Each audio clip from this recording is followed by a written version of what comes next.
చూసుకుంటే మహిళలు మిస్ అయ్యారు 30,000 మంది అని అన్నారు. సో ఎంతమందిని తీసుకొచ్చారు? సంవత్సరం అయిపోయింది కామెంట్ చేసి మీ స్పందన ఇది తీయాలి బయటకు. అది కూడా ఎందుకంటే నేను కూడా ఎంతమంది 30,000 మందా 30,000 మంది ఒక 10 మందిని బయట తీసుకొస్తే మాలాంటి వాళ్ళు కొంచెం బయట బతకగలుగుతాం. ఈ రోజు మహిళల దినోత్సవం నాడు మరి ఏ మేర సహాయం చేశారో అనుకోవచ్చు మహిళలకు?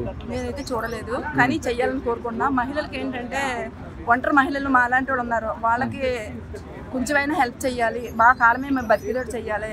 ఇక్కడ పుట్టి ఇక్కడ పెరిగి ఇప్పుడు ఆంధ్రాలో పుట్టి పెరిగి అన్నీ అవుతున్నాయి కానీ వాళ్ళు భర్తలు సరిలేక లేకపోతే ఏదో గొడవల మీద బయటకు వచ్చేసి చాలా మంది ఇతర దేశం వెళ్ళి హైదరాబాద్కి వచ్చి చాలా మంది చనిపోతున్నారు కూడా. కొంతమంది ప్యాట్రిగుట్లు కూడా బయట మారుతున్నారు. ఎందుకు మారుతున్నారు? సరైన పాలన లేక. ఇప్పుడు ఈ పవన్ కళ్యాణ్ వచ్చాగానే ఏదైనా పాలన మారుద్దేమో అనుకుంటున్నాం. మారితే ఇంకా మంచిది. దీని వల్ల మాకు ఏం చెప్తున్నానంటే ఈ సంవత్సరం పరిపాలన అంటే 9 నెలల పరిపాలనలో మీకు ఎలాంటి మార్పు చూశారు? నేను చూడడం అయితే రోడ్లు వేయడం ఒకటి చూసినా, ఇంకోటి ఏమో సనాతన ధర్మానికి ఒకటి చూసినా, కొన్ని చూసినా. మహిళల గురించి ఏం మాట్లాడారు? మహిళల గురించి ఏం సాయం చేశారు? మహిళల గురించి అయితే ఉచిత పథకాలు ఇస్తామన్నారు, మహిళలకు ఉచిత బస్సు ప్రయాణం ఇస్తామన్నారు, 3 గ్యాస్ సిలిండర్లు ఇస్తామన్నారు, విద్యుత్ ఫ్రీ ఇస్తామన్నారు, తల్లికి వందనం అన్నారు. ఇవన్నీ తెలియదు మరి. అంటే అందరికి వందనం పెట్టి నమస్తే పెట్టినట్టేనా మరి పథకాలు? నమస్తే అని కాదు, టైం తీసుకుని చేస్తారని అనుకుంటున్నా. కానీ ఇప్పుడు ఒకటి అడుగుతున్నా, మహిళల దినోత్సవం నాడు ఏ ఒక్కటైనా ఈ రోజు మహిళల గుర్తింపుగా మహిళల బస్సు ఉచిత ప్రయాణమైనా స్టార్ట్ చేయాలి కదా, ఎందుకు చేయలేకపోయారు? ఒక విషయం అడుగుతున్నా, ఉచిత ప్రయాణం అంటున్నారు కదా మహిళలకి. ఉచిత ప్రయాణం అవసరం లేదండి మాకు. ఎట్లాగంటే ఎట్లయినా దొబ్బి తింటే చాలు మీకు. లేదు, అలాంటి వద్దండి. ఎందుకంటే ఇప్పుడు బస్సులు వస్తున్నాయండి ఉచితంగా, వస్తే మళ్ళీ కొంత ఆటో డ్రైవర్లు రోడ్డున పడుతున్నారు. తెలుసా ఆ విషయం మీకు? హామీలు ఇచ్చాడు ఎందుకు?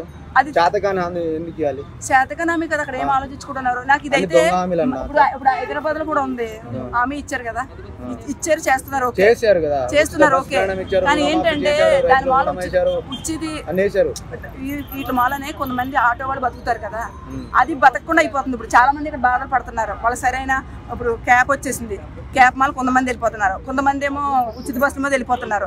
ఇప్పుడు కొంతమంది వాళ్ళు ఆటో డ్రైవర్లు కూడా రోడ్డు పడుతున్నారు, వాళ్ళు కూడా మనుషులేగా.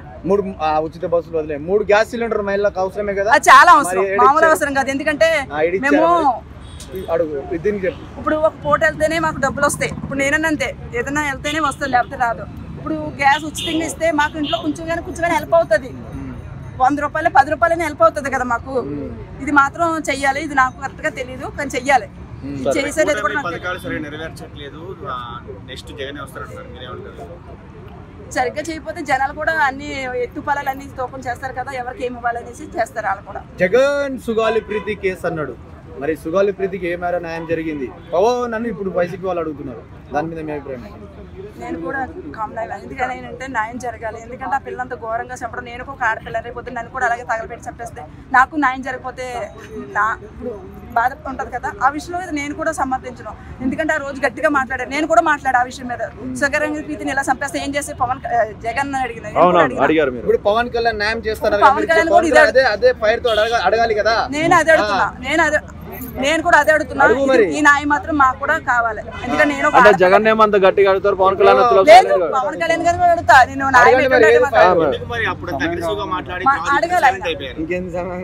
సైలెంట్ అవ్వడం కాదు, నేను అడుగుతున్నాను కదా ఆల్రెడీ. పవన్ కళ్యాణ్ గారు ప్లీజ్ దయచేసి ఈ ఆడపిల్లల విషయాలు ప్రతిది ఒకటి తీసుకురండి. మొన్న హాస్టల్ విషయాల్లో కూడా కామ్ అయిపోయారు, అది కూడా తీసుకురావాలి. హాస్టల్ అంటే సీసీ కెమెరాలు పెట్టి 360 మంది ఎంతమంది కానీ వీడియోస్ తీసారు. ఆ వీడియోస్ తీసుకుంటూ బయటకు రావాలి. మీరు వచ్చాక అది కూడా జరిగింది. మరి ఈ విషయాలన్నీ బయటకి ఆడపిల్లల ఇష్యూనే మహిళలకు రక్షణ కల్పిస్తామన్నారు. అదే ఆ రక్షణ ఆ రక్షణ ఎన్ని రోజులు వెయిటింగ్ చేయాలి సార్? మీరు ఎప్పుడు తీసుకొస్తారు? ప్లీజ్ మాకు హెల్ప్ చేయండి. ఇంకా ఆడవాళ్ళ మీద అత్యాచారాలు ఆగాలి. మన జగన్మోహన్ రెడ్డి గారు ఉన్నప్పుడు కొన్ని క్రీమ్లు ఉన్న ఆడపిల్లల మీద అవి కూడా తీసేసారు. ఇప్పుడు మరి కొత్తగా ఏం చేస్తారు? దిశ యాప్ తీసేసారు. దిశ యాప్ వల్ల ఎక్కడైనా ఏదైనా జరుగుతుంది